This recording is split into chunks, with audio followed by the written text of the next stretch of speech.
नमस्कार, the wire में आपका स्वागत है। मेरा नाम बनजोत है। आज हम चर्चा करेंगे कोविड वैक्सीन की तीसरी खुराक यानी कि प्रिकॉशनरी डोज की। जैसा कि आप जानते हैं कि भारत के प्रधानमंत्री श्री नरेंद्र मोदी ने 25 दिसंबर की शाम को टीवी पर आकर ये ऐलान किया कि 10 जनवरी से भारत में कोविड वैक्सीन की तीसरी डोज यानी कि प्रिकॉशनरी डोज दी जाएगी। विज्ञान, पॉलिसी और स्वास्थ्य की समझ रखने वाले लोगों के लिए ये अनाउंसमेंट थोड़ा चौंकाने वाला था। चौंकाने वाला इसलिए था क्योंकि इसके ठीक 24 घंटे पहले एक प्रेस कॉन्फ्रेंस हुई थी जिसमें कि सरकार के कोविड प्रबंधन के 3 सबसे मुख्य चेहरे विनोद पॉल, बलराम भार्गव जो इंडियन काउंसिल मेडिकल रिसर्च के डायरेक्टर जनरल हैं और भारतीय स्वास्थ्य मंत्रालय के सचिव राजेश भूषण से ये सवाल किए गए थे कि क्या भारत में भी बूस्टर डोजेस दी जाएंगी। तब इन तीनों ने ही हाँ में जवाब नहीं दिया था और कुछ गड़बड़ से जवाब दिए थे। अब 24 दिसंबर और 25 दिसंबर के बीच आखिर ऐसा क्या बदल गया कि इतना बड़ा ऐलान प्रधानमंत्री ने टीवी पे आके किया। याद रखिए कि वैक्सीन के अप्रूव होने की एक लंबी प्रक्रिया होती है जो कि कई दिनों तक चलती है और कई चरणों में चलती है। तो आखिर वो सारी प्रक्रिया 24 घंटे के भीतर कैसे हो गई, ये हमारे लिए एक पहेली था। और इस पहेली को सुलझाने के लिए हमने सूचना के अधिकार यानी राइट टू इंफॉर्मेशन के तहत 6 याचिकाएं भारत की अलग अलग संस्थाओं में जो कि कोविड प्रबंधन से अपना जुड़ाव रखती हैं वहाँ पर हमने डाली। उन याचिकाओं में हमें क्या पता चला वो हम आगे आपको बताएंगे और जो पता चला वो बहुत चौंकाने वाला था। सबसे पहले बात करते हैं central drug standard control organisation यानी CDSCO की। आखिर क्या है CDSCO? CDSCO भारत का ड्रग रेगुलेटर है। इसका काम कुल मिला के ये होता है कि जब भी कोई नई दवा या नई वैक्सीन भारत के लोगों को दिया जाए उसके पहले इस संस्था को उन वैक्सीन्स या उन दवाओं को अप्रूव करना होता है। इसका काम सरकार से इंडिपेंडेंटली फंक्शन करना होता है। हमने CDSCO को जब ये RTI की तो हमने CDSCO से पूछा कि आपने कौन सा क्लिनिकल ट्रायल का डेटा देखा कि आपने कोविशील्ड और कोवैक्सीन को प्रिकॉशनरी डोजेस के लिए हाँ कहा। हमारी RTI में जो जवाब आया वो कुछ खास नहीं था। उसमें हमसे कहा गया कि एक खास तरह के मिनट्स जिनके बारे में हम आपको बताएंगे वो हमारी वेबसाइट पर अवेलेबल है, आप उसको देख लीजिए। पर हमारी एक दूसरी RTI जो कि ट्रांसफ़र होकर CDSCO तक गई थी उसमें एक चौंकाने वाला जवाब CDSCO ने दिया। CDSCO ने कहा कि हमने तो कोविशील्ड और कोवैक्सीन को प्रिकॉशनरी डोजेस के लिए आज तक अप्रूव ही नहीं किया है।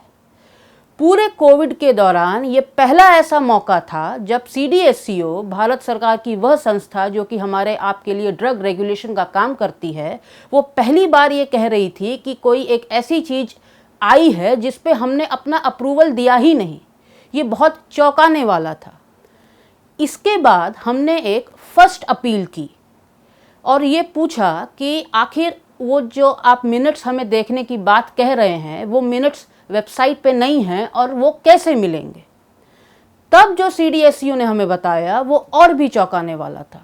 तब CDSCO ने हमसे कहा कि हमारे पास किसी भी कंपनी ने यानी कि कोविशील्ड बनाने वाली कंपनी सीरम इंस्टीट्यूट और कोवैक्सीन बनाने वाली कंपनी भारत बायोटेक ने आज तक प्रिकॉशनरी डोजेस के अप्रूवल के लिए अप्लाई ही नहीं किया। तो जब कहानी यहीं से शुरू होती है कि कोई एक कंपनी अपना डाटा लेके CDSCO के पास जाती है और उसको कहती है कि आप हमारा डाटा देखिए, क्लिनिकल ट्रायल का डेटा, और हमें अप्रूव या रिजेक्ट जो भी आप करते हैं। जब वो गई ही नहीं तो आखिर ये फाइल खुली कहाँ से, आखिर ये अप्रूवल हुआ कहाँ से जब पहला स्टेप ही नहीं हुआ।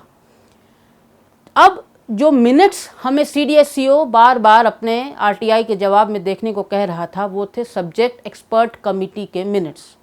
सब्जेक्ट एक्सपर्ट कमेटी CDSCO बनाता है। ये एक इंडिपेंडेंट कमेटी होती है जो कि सबसे पहले किसी भी क्लिनिकल ट्रायल के डेटा को देखती है और उस डेटा को देखने के बाद किसी वैक्सीन या किसी ड्रग को या तो अप्रूव करती है या फिर रिजेक्ट करती है और कहती है कि आप और डेटा लाइए, और वो रिकमेंडेशन आगे CDSCO के मुखिया यानी कि drug controller general of India को भेज देती है, और drug controller general of India उस SEC की रिकमेंडेशन के आधार पर अपना फाइनल निर्णय लेते हैं। जब हमसे CDSCO ने RTI के जवाब में बार बार ये कहा कि SEC के मिनट्स हमारी वेबसाइट पे मौजूद हैं, आप उन्हें देख लीजिए, तो हमने उन्हें खंगालना शुरू किया। कोविड से जुड़ी एक एक दवा और एक एक वैक्सीन के मिनट्स SEC के वाकई CDSCO की साइट पे मौजूद थे, सिवाय एक चीज़ के, प्रिकॉशनरी डोजेस के। SEC के मिनट्स जिसमें उसने प्रिकॉशनरी डोज का क्लिनिकल ट्रायल डेटा देखा हो, वो मौजूद ही नहीं थे। अब सवाल ये था कि एक ऐसा वैक्सीन जिसे पहले सरकार ने 2 डोजेस के लिए अप्रूव किया, अब कह रही है कि 3 डोजेस ले लीजिए, तो स्वाभाविक है कि CDSCO को इसको एक बार जांचना ही था और अप्रूव या रिजेक्ट करना ही था। पर उसका साफ साफ हमारे RTI के जवाब में ये कह देना कि देखिए भाई, गेंद तो हमारे पाले में आई ही नहीं। ये शायद विश्व का इकलौता ऐसा उदाहरण था जबकि किसी देश के ड्रग रेगुलेटर ने बिना अपनी सहमति दिए हुए उस ड्रग या वैक्सीन का मार्केट में रोल आउट आम लोगों के लिए हो जाता है। अब आते हैं अगली कड़ी पे। अगला जो चरण होता है एक वैक्सीन के अप्रूवल का, वो होता है उस वैक्सीन के ट्रायल का data national technical advisory group on immunisation यानी कि एंटागी के पास जाना। एंटागी क्या है? एंटागी एक ऐसी एडवाइजरी कमेटी है जिसमें सरकारी नुमाइंदे और उस डोमेन के कुछ इंडिपेंडेंट एक्सपर्ट्स होते हैं जो कि सरकार से नहीं होते हैं पर जानकार होते हैं उस विषय के। क्या हमने सरकार से पूछा कि क्या एंटागी ने प्रिकॉशनरी डोजेस के लिए हाँ कहा? यदि कहा तो आप उसके मिनट्स ऑफ मीटिंग हमें दे दीजिए। सरकार ने हमारे RTI के जवाब में कहा कि नहीं, हम ये मिनट्स आपको नहीं दे सकते। हाँ, एंटागी ने इसको देखा था पर हम आपको मिनट्स नहीं देंगे, ये हमारे RTI के जवाब में सरकार ने कहा। अब इसके कुछ ही जब जवाब हमारे पास आया, इसके कुछ ही समय पहले सुप्रीम कोर्ट में कोविड वैक्सीनेशन को लेकर एक दूसरा केस हुआ था। उसमें सरकार ने ये दावा किया था कि सारे जरूरी मिनट्स मीटिंग के एंटागी के पब्लिक डोमेन में ऑलरेडी अवेलेबल हैं, और सरकार ने कहा कि उसको स्वास्थ्य मंत्रालय और Indian council of medical research की वेबसाइट पे जाके देखा जा सकता है।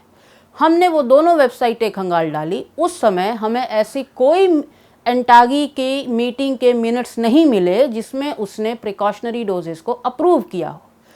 अब गौर करने लायक बात ये थी कि सरकार सुप्रीम कोर्ट में तो ये कह रहा है कि देखिए एंटागी के सारे मिनट्स जो हैं वो ऑलरेडी पब्लिक डोमेन में अवेलेबल हैं, और जब हम RTI में सरकार से मांग रहे हैं तो सरकार कहता है, स्वास्थ्य मंत्रालय कहता है कि नहीं नहीं, हम आपको नहीं देंगे क्योंकि ये हमारे स्ट्रेटेजिक और साइंटिफिक इंटरेस्ट्स हैं। फिर हमने स्वास्थ्य मंत्रालय को इस जवाब के बाद फर्स्ट अपील डाली, और फर्स्ट अपील में ये कहा कि देखिए सुप्रीम कोर्ट में तो आपने ऐसी बात कही थी और आप हमें ये बात कह रहे हैं, तो आपको मिनट्स शेयर करने पड़ेंगे। तो सरकार ने हमसे उस फर्स्ट अपील के जवाब में क्या कहा? सरकार ने कहा कि देखिए 16वीं एंटागी की मीटिंग जो हुई थी मई में, तब तक के जवाब तो वेबसाइट पे अवेलेबल हैं, ये रहा उसका लिंक। 17वीं मीटिंग जो हुई उसके मिनट्स जो हैं वो अभी कॉम्पिटेंट अथॉरिटी से अप्रूव नहीं हुए हैं। ये नहीं बताया कि वो 17वीं मीटिंग कब हुई थी। हमें अपने सोर्सेज से पता चला कि वो 17वीं मीटिंग तो मई जून के महीने में हुई थी, और मई जून के बाद कई सारी एंटागी की मीटिंग्स हो चुकी हैं जिसके किसी के भी मिनट्स पब्लिक डोमेन में नहीं है। अब प्रिकॉशनरी डोजेस की एंटागी की मीटिंग जो थी वो दिसंबर में हुई थी, तो मई जून से लेकर दिसंबर और उसके बाद तक एंटागी की जो भी मीटिंग हुई उसके मिनट्स पब्लिक डोमेन में नहीं है। क्यों? सरकार कहती है वो कॉम्पिटेंट अथॉरिटी से अप्रूव नहीं हुए हैं, पर सरकार ने ये बात तो सुप्रीम कोर्ट को बताई नहीं।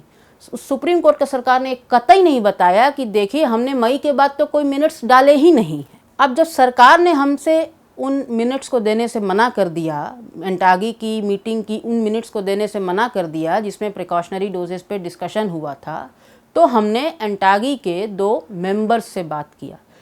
उन मेंबर्स ने नाम ना बताने की शर्त पे बताया कि देखिए, एंटागी ने तो कभी प्रिकॉशनरी डोजेस अप्रूव ही नहीं किए थे। आज तक एंटागी ने प्रिकॉशनरी डोजेस अप्रूव नहीं किए थे। विश्व में जिस समय सरकार ने प्रिकॉशनरी डोजेस को हरी झंडी दिखाई, विश्व में उस टाइम ये एक सामान्य समझ बन चुकी थी कि हेट्रोलोगस बूस्टिंग होनी चाहिए। जो बूस्टर डोज है वो हेट्रोलोगस होनी चाहिए, होमोलोगस नहीं। होमोलोगस और हेट्रोलोगस क्या है? साधारण भाषा में अगर आपने एक वैक्सीन की 2 डोजेस ली हैं तो तीसरी डोज जो आप लेंगे वो किसी दूसरी वैक्सीन की लेंगे, पहली 2 वैक्सीन की नहीं। भारत ने इसके उलट होमोलोगस वैक्सीन को अप्रूव किया, यानी कि एग्जाम्पल के लिए अगर आपने शुरू में 2 डोजेस कोवैक्सीन की ली तो तीसरी भी कोवैक्सीन की ही लेंगे। अब हमारे लिए गुत्थी ये थी कि सरकार आखिर इस निर्णय पे कैसे पहुंची कि होमोलोगस से ही काम चला लिया जाए। तो एंटागी के मेंबर ने हमें बताया कि किसी भी कानूनी पचड़े से बचने के लिए और अपने कन्वीनियंस के हिसाब से बिना किसी क्लिनिकल ट्रायल का डेटा देखे हुए सरकार ने यह डिसाइड कर लिया कि चलिए भाई, होमोलोगस बूस्टिंग को ही ओके कर देते हैं। तो अभी तक आपने जाना कि CDSCO जो कि ड्रग रेगुलेटर है और एंटागी जो कि एक इम्पॉर्टेंट बॉडी है, दोनों में से किसी ने भी प्रिकॉशनरी डोजेस को अप्रूव नहीं किया। अब चलते हैं तीसरी कड़ी पे, जिसका नाम है नेगवैक, यानी national expert group on vaccine administration for कोविड-19। इसकी स्थापना, जैसे कि नाम से ही समझ में आता है, कि पैंडेमिक की शुरुआत के दौरान हुई। इसके मुखिया विनोद पॉल हैं और इसके को चेयर भारत सरकार के स्वास्थ्य मंत्रालय के सचिव राजेश भूषण है। एंटागी के बाद जब अगर कोई वैक्सीन एंटागी ओके कर देता है कोविड की, तो उसके बाद गेंद आती है नेगवैक के पाले में। अब हमने एक RTI में सरकार से फिर से पूछा कि अच्छा, नेगवैक के जो मीटिंग हुई जिसमें प्रिकॉशनरी डोजेस को ओके किया गया, आप उसी के मिनट्स हमसे शेयर कर दीजिए। उसके जवाब में सरकार ने कहा कि ना, हम आपसे नहीं शेयर करेंगे। क्यों नहीं शेयर करेंगे? क्योंकि ये भी सरकार के स्ट्रेटेजिक और साइंटिफिक इंटरेस्ट्स हैं, इसलिए हम आपसे शेयर नहीं करेंगे। नेगवैक ने चर्चा तो की, पर हम वो मिनट्स भी आपसे शेयर नहीं करेंगे। सरकार ने अपने जवाब में, RTI के हमारे जवाब में, एक चीज़ और कही थी कि हमने ग्लोबल बेस्ट प्रैक्टिसेस, यानी कि विश्व में जो सबसे अच्छा हो रहा था और उस टाइम पर जो साइंटिफिक एविडेंस एग्जिस्ट करता था, यानी कि दिसंबर के महीने में, उस आधार पर हमने प्रिकॉशनरी डोजेस को अप्रूव किया। तो हमने सरकार से फर्स्ट अपील में ये भी पूछा कि वो कौन सी ग्लोबल बेस्ट प्रैक्टिसेस और वो कौन से साइंटिफिक एविडेंस आपने अपने ध्यान में रखे जिसके आधार पर आपने अप्रूव किया। तो सरकार हमसे फर्स्ट अपील के रिप्लाई में कहती है कि हम वो भी आपको नहीं बताएंगे क्योंकि वो हमारा इंटरनल डिस्कशन, यानी कि आंतरिक चर्चा का विषय है। अब यदि कोई चीज़ ग्लोबल बेस्ट प्रैक्टिस है तो वो आंतरिक चर्चा का विषय कैसे हो सकता है, क्योंकि वो तो विश्व में पहले से एग्जिस्ट करता है। सरकार ने हमसे ये भी कहा कि हम आपको नेगवैक की जो मीटिंग के मिनट्स है वो इसलिए भी नहीं देंगे क्योंकि नेगवैक की उन मीटिंग्स में कोविड के अलावा अन्य कई मुद्दों पर भी चर्चा हुई, और यदि हम आपको वो मिनट्स देते हैं तो उन सारे मुद्दों के बारे में आपको जानकारी दे दी जाएगी जो कि सरकार के नज़रिए से ठीक नहीं है, क्योंकि उन मिनट्स का मिसयूज़ हो सकता है, क्योंकि उसमें दूसरे मुद्दों पर भी चर्चा हुई है। तो क्या सरकार ये नहीं कर सकती थी कि दूसरे मुद्दों को हटा के कोविड के विषय पर, कोविड वैक्सीन के विषय पर जो चर्चा हुई नेगवैक के मिनट्स, वो हमसे साझा कर देती? पर सरकार ने फर्स्ट अपील में भी वो साझा करने से हमसे मना कर दिया। तो CDSCO, एंटागी, नेगवैक, किसी का कोई पता नहीं वैक्सीन अप्रूवल आखिर किसने किया। अब चलते हैं Indian council of medical research, यानी कि ICMR पे। ICMR ने पूरे कोविड के दौरान भारत की वैक्सीन और ड्रग पॉलिसी को गाइड किया और वो रिसर्च का एक मेन केंद्र है। हमने ICMR को भी एक RTI एप्लीकेशन लगाई और उससे पूछा कि क्या आपको कोई क्लिनिकल ट्रायल डेटा पता है प्रिकॉशनरी डोजेस के बारे में? तो ICMR ने कहा कि नहीं, हमें नहीं पता। फिर हमने ICMR से पूछा कि क्या कभी आपने सरकार से ये कहा था कि आप प्रिकॉशनरी डोजेस अप्रूव कर दीजिए? तो ICMR ने कहा कि नहीं, हमने भी नहीं कहा था। अब आईसीएमआर ने भी नहीं कहा, नेगवैक का नहीं पता, एंटागी ने नहीं कहा, सीडीएसई ने नहीं कहा, तो किसने कहा? हमने फिर प्रधानमंत्री कार्यालय को एक आरटीआई लगाई, क्योंकि प्रधानमंत्री ही टीवी के अपने एड्रेस पे आकर उन्होंने ये इसका ऐलान किया था।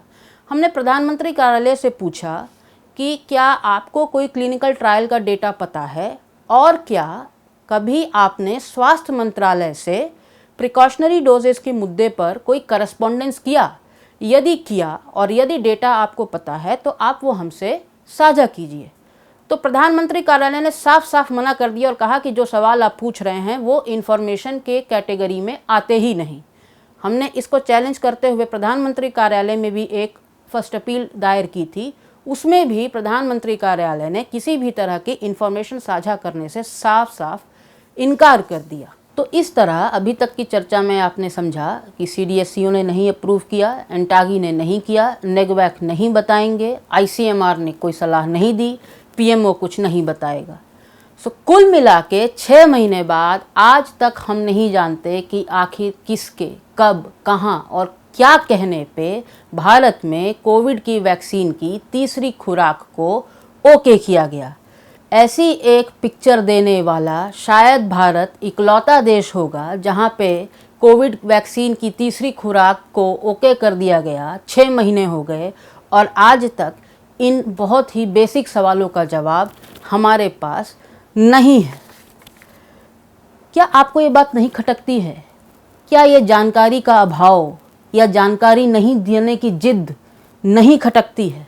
क्या आपको ये बात अजीब नहीं लगती कि भारत जैसा उदाहरण शायद पूरे विश्व में और कहीं नहीं मिलेगा? खैर, हमारी ये रिपोर्ट 19 तारीख को द वायर साइंस में अंग्रेजी में प्रकाशित हुई। सुबह इस रिपोर्ट के प्रकाशित होने के बाद देर रात को न्यूज़ एजेंसी एएनआई ने डॉक्टर एनके अरोड़ा, जो कि एंटागी में सरकार के नुमाइंदे हैं, उनका एक बयान छापा। उस बयान में डॉक्टर अरोड़ा ने कहा कि देखिए, ये बात गलत है कहना कि कहीं कोई चर्चा नहीं हुई। एंटागी में अक्टूबर-नवंबर से ही प्रिकॉशनरी डोजेस पे चर्चा होने लगी। उन्होंने जिस शब्द का इस्तेमाल किया वो था डिस्कशन। उन्होंने कहा कि एंटागी के मीटिंग्स में अक्टूबर-नवंबर से ही डिस्कशन होने लगा था प्रिकॉशनरी डोजेस पे, पर उन्होंने अप्रूव नहीं कहा। उन्होंने उस पूरे इंटरव्यू में ये कहीं नहीं कहा कि एंटागी ने प्रिकॉशनरी डोजेस को अप्रूव किया। डिस्कशन या चर्चा तो किसी मुद्दे पर कितनी भी बार की जा सकती है, पर यह कहने में भी डॉक्टर अरोड़ा एक बात भूल गए। डॉक्टर अरोड़ा भूल गए कि उन्होंने अक्टूबर में दिए हुए अपने एक इंटरव्यू में, जो कि एनडीटीवी को दिया, ये कहा था कि बूस्टर डोजेस का तो कोई रोल ही नहीं है, बूस्टर डोजेस की कोई ज़रूरत नहीं है भारत में, क्योंकि जो 2 डोजेज हैं और उसके साथ जो लोगों को इन्फेक्शन हुआ है वो मिला के ही 3 डोजेस हो जाती हैं। नवंबर में दिए हुए एक इंटरव्यू में एनडीटीवी को ही डॉक्टर अरोड़ा ने कहा कि हम बूस्टर डोजेस रोल आउट कर सकते हैं, पर उस पॉपुलेशन के लिए जो कि इम्यूनो कॉम्प्रोमाइज्ड है। इम्यूनो कॉम्प्रोमाइज एक छोटा सा तबका होता है जिसको कि विभिन्न बीमारियां होती हैं, जैसे कि कैंसर, किडनी की डिजीज़, लीवर की डिजीज़ इत्यादि। उन्होंने उस इंटरव्यू में भी कभी ये नहीं कहा कि भारत प्रिकॉशनरी डोजेस को लेके आएगा संपूर्ण जनता के लिए। चलते चलते एक बात आपको और बता देते हैं। जब प्रधानमंत्री नरेंद्र मोदी ने टीवी पर आके ये ऐलान किया कि भारत प्रिकॉशनरी डोजेस को रोल आउट करेगा, उन दिनों एक चर्चा और चल रही थी। वो चर्चा बहुत ज़्यादा थी और कई जगह उसकी रिपोर्ट हुई। वो चर्चा ये थी कि वैक्सीन बनाने वाली कंपनियां, कोविड वैक्सीन बनाने वाली कंपनियां इस बात से बेहद परेशान थी कि वैक्सीन अब मार्केट में बहुत ज़्यादा हो चुकी है और उनकी खपत नहीं हो पा रही थी। उम्मीद है कि आप द वायर साइंस में छपी हुई अंग्रेजी की इस रिपोर्ट को तह तक जाके पढ़ेंगे और जिम्मेदार व्यक्तियों से सवाल उठाएंगे, क्योंकि ये आपके, हमारे, सबके स्वास्थ्य से जुड़ा मुद्दा है। धन्यवाद। To receive instant updates on all videos from The Wire, click the subscribe button and hit the bell icon. Pay to support independent journalism. Click the link in the description and choose the amount you want to pay.